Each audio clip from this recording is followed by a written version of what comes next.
What is difference in difference modeling or estimation? Well, it allows us to look at the impact of a policy on just about anything. It can be at a macro level. For example, the US government recently said that they will implement, or they may implement, import taxes on aluminium and steel coming into the country now. So here's a new training program for Sally. So we're going to look at two time periods. One is the before treatment and one is the after treatment. And this measures the average distances that they both jump. So 5 weeks before the midterm break, 5 weeks after the midterm break. And during that midterm break, they're going to have 1 week of, Sally's going to have 1 week of training with an Olympic athlete, and the other one, Denise, is not. When we put the two graphs together, here we can see, again, the pre-trends analysis satisfied. And we can see here something called the counterfactual. Now, this is something that we cannot observe.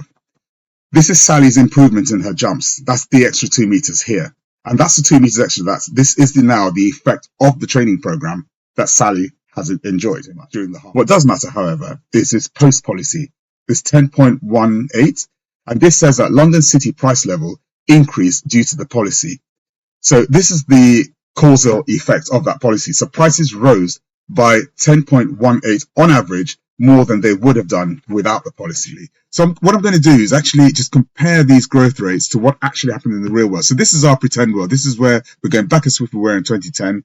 We've done our rental, our new forecast, and we go back and compare it to what actually happened in the real world. And let's just see how that turns out. I'm not sure how that's going to turn out. So here we go. That's the 2010 to 14. Just do a quick graph. And we can see, let's have a look. How's it turned out? Oh, wow. It's actually come out very similar. Hello. In this video, I'm going to show you how we use a very specific methodology to help us make forecasts in the commercial real estate world when, for example, governments make policy decisions. I'll explain the methodology, then go through a real-world example. Now, there will be a bit of econometrics involved, and I don't want to lose you by geeking you out. So please do watch until the end. So let's dive straight in. How am I going to do this? Well, I'm going to use a technique called difference in difference modeling, which will be complemented by econometric forecasting. What is difference in difference modeling or estimation? Well, it allows us to look at the impact of a policy on just about anything. It can be at a macro level. For example, the US government recently said that they will implement, or they may implement, import taxes on aluminium and steel coming into the country now. This could have an effect on production prices. It could have an effect on competition. It could have an effect on yields or people's investments, anything like that. Or it could be at a more granular level. For example, a new bus route coming into town. Now, this could have an economic effect. It could be a very good thing for that small town, the economy. And we can measure this through our difference in difference modeling. And that allows us to make forecasts, or helps us make forecasts. We will use difference in difference techniques, and these difference in different techniques are called interventions at a specific moment in time. Well, the policy itself is called an intervention at a specific moment in time. I'm going to use two high school long jumpers, 16-year-olds. One is called Sally and the other one is called Denise. They all have aspirations of going to the Olympics, etc. But one of them is going to have an Olympic trainer coming in to train her during the midterm semester. So Sally is going to have that Olympic athlete coming to train her, whereas Denise is not. And we'll show how this actually works. So here's a new training program for Sally. So we're going to look at two time periods. One is the before treatment and one is the after treatment. And this measures the average distances that they both jump. So 5 weeks before the midterm break, 5 weeks after the midterm break. And during that midterm break, they're going to have 1 week of, Sally's going to have 1 week of training with an Olympic athlete, and the other one, Denise, is not. Denise is called the control group or the control person. Sally is called the treated person. This is the person who's going to have the intervention. So why do we need the control group? Well, difference in difference actually allows us to measure the difference between the two people, the two groups. So we're going to measure the difference between Denise and Sally, Denise's jumps before and after, and the difference between Sally's jumps before and after the treatment. And the difference between those two is the difference. So it's the difference of the difference. And in this particular example here, we can see both of them have improved their distances by 1 meter after Sally's treatment. However, the difference is 0. So can we categorically say that the policy or the treatment has had an impact on Sally? Well, we can say absolutely not, because the difference is 0. So we can say no impact. There's been no impact from the training program. So, but why have they both increased their distances by a meter? Well, this could be due to what we call time variant factors. It could be due to Denise maybe having a rest during the midterm break, or Sally having a new sort of diet, maybe more fiber in her diet, or anything like that. These are the sort of time variant factors that do exist and allow people, or Sally and Denise, to jump a little bit further. So, but in this instance, there's been no impact from Sally's training program. However, in this instance here, if we look at another example, from the same two people, Sally has jumped 4 meters before the treatment, but after the treatment, her meter jumping has gone up to 7. Now, if she was jumping 7 meters, she would definitely be an Olympic athlete. Whereas Denise has jumped 4 meters before, and 3 meters before, and 4 meters after. Now, Sally's jumping the 3 meters is the treatment or the policy effect and the other changes we talked about earlier, so the new fiber diet or whatever it might be. Whereas Denise's she's jumped an extra meter, and that again could be due to her rest during that time period. The extra 2 meters is the actual impact of the training itself. So this is the policy or the treatment plus the other changes, the fibrous diet, etc., minus the control group's other changes, for example, the rest, which equals the actual impact. So this is the effect of the treatment, which is sometimes referred to as the average treatment effect on the treated, or ATET. The task here is to isolate all the noise. So the noise is the fibrous diet or whatever, or the rest, or whatever it might be. When we take we take that noise out of the equation, we are then left with the actual policy itself. So the effect of the training program that Sally has been through. Now, before we do any difference in difference testing, we need to do something called the pre-trends analysis and the parallel trends assumption. Now, we're not going to do that. I'm not going to do that now because we just don't have that much time and you don't really want to see this. But what this actually means is that we have a graph before the actual treatment. Now, this is a treatment here. This is a Sally's training program. The two athletes should have reasonably similar jumps, basically performances in this instance. So you can see the line going up. They're very similar, and that will satisfy our pre-trends analysis. And we'll look at that numerically when we come on to doing it. When I come on to show you an example. The parallel trends assumption says that in the absence of this vertical line here, the treatment, in the absence of the vertical line, both jumpers are going to have jumps that are constant. So basically, they're going to be very much the same over time. When we put the two graphs together, here we can see, again, the pre-trends analysis satisfied. And we can see here something called the counterfactual. Now, this is something that we cannot observe. This is Sally's improvement in her jumps. That's the extra 2 meters here. And that's the 2 meters extra. This is now the effect of the training program that Sally has enjoyed during the half-term break, the midterm break. Now, I did say I didn't want to geek you out too much, but here we go. It's really important to understand this. This is a very simple econometric equation, and I'll just very quickly go through what this all means. Here we can see YIT. This is what we call the dependent variable, and this here is what we're trying to observe. So we're trying to observe what has Sally actually jumped, what's her distance. And this distance is dependent on these beta values, so beta 0, beta 0, beta 1, beta 2, beta 3, and so on. Beta 0 is the constant term. So in the absence of any of these other treatments or time, etc., there will be some change in the distance jumped by Sally. Beta 1 is the treatment or the policy. So this is Sally's training program. And when we come to do the analysis, we'll either put a 0 or 1 that are called dummy variables. We'll have a look at that later. We've got a time variable here, and we need to put in values again. 0 or 1, they're called dummy variables. And the actual impact, ATET, which I talked about earlier, is the treatment multiplied by the time. And this is the actual impact of Sally's training program. EIT here is the error term. The lower the error term, the better our model is. And we're happy that the results here, the numerical values here that we observe, are the ones that we can rely on. And here we are. This is our equation again. This is the result of the equation. This is mid-semester break again. Beta naught. This is the value of the control group before the treatment of the policy.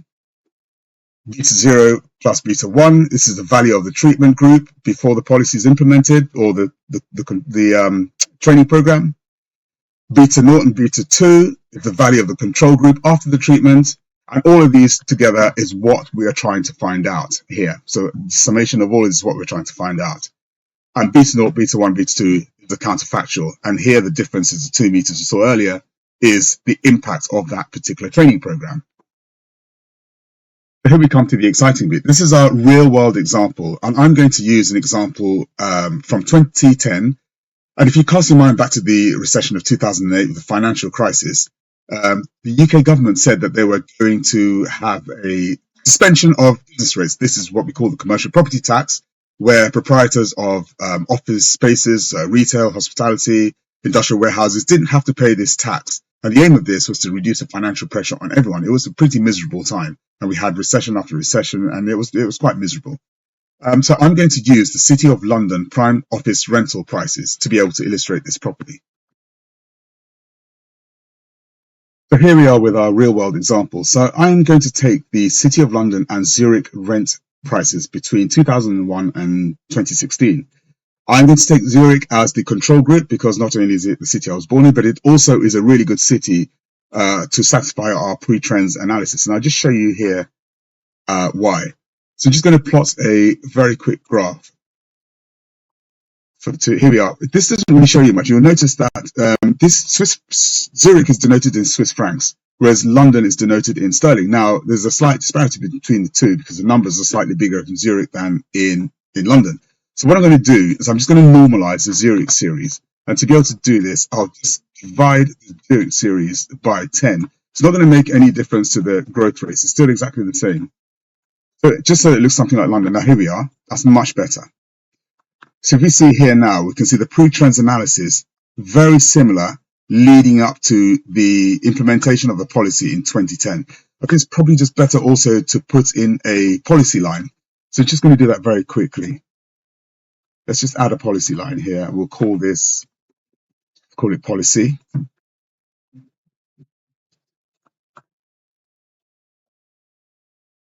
Just going to change the chart type slightly so this can be seen properly. Just bear with me a second. Let's go back and select data. So we're just going to add this now.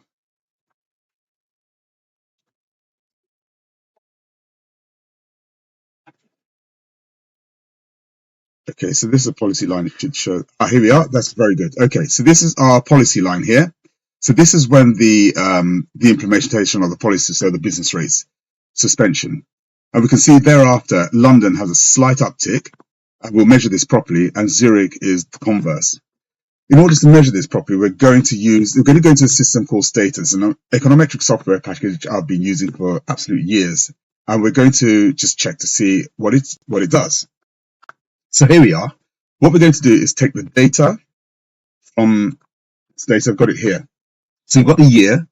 We've got the city. I've put 2 for Zurich, for London, City of London, 3 for Zurich. If London has a policy, these are dummy variables. So this is the policy here. If London has had the policy for all these years, I'll put 1 and 0 for Zurich, 0 denoting that Zurich hasn't had the policy implementation. 0 is going to denote everything between 2001 and 2009, and the policy time is going to be denoted by dummy variable 1, and this is the outcome. So just going to take this quickly and put it in. This is Stata. Put it into Stata. There we go. There's our variables. And now we are going to measure this. So the first thing to do is set the time. City and year. There you go, that's done. And now we're going to regress the outcome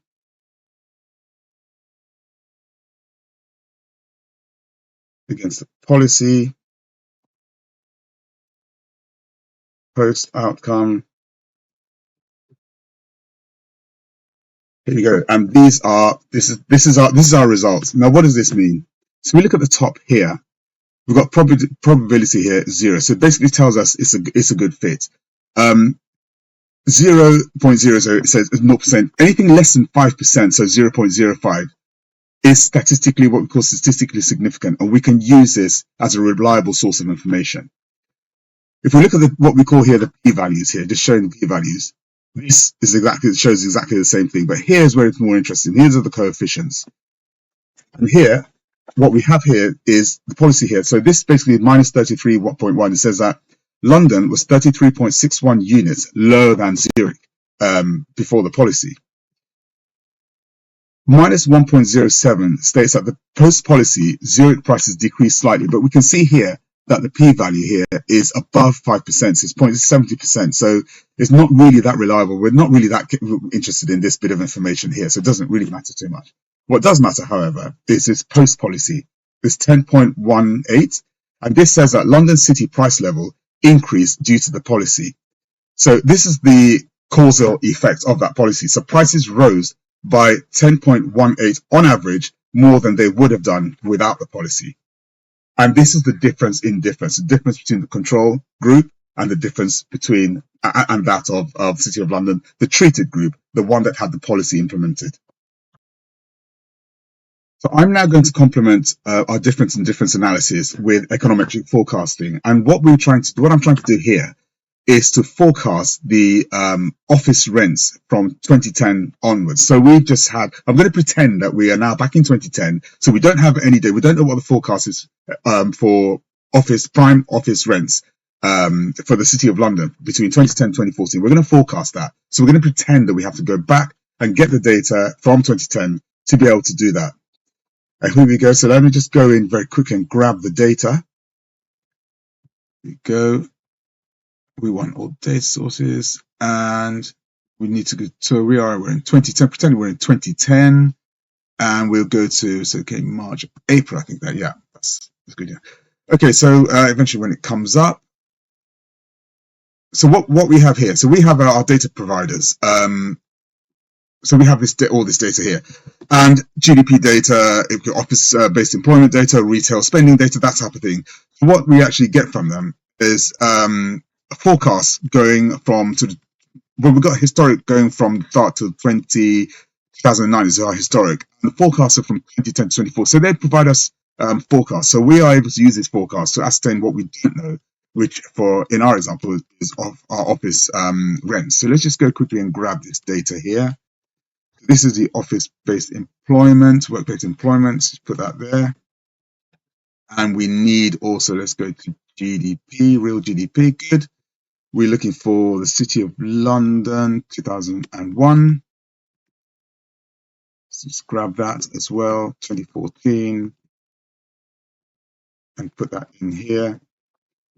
There we go.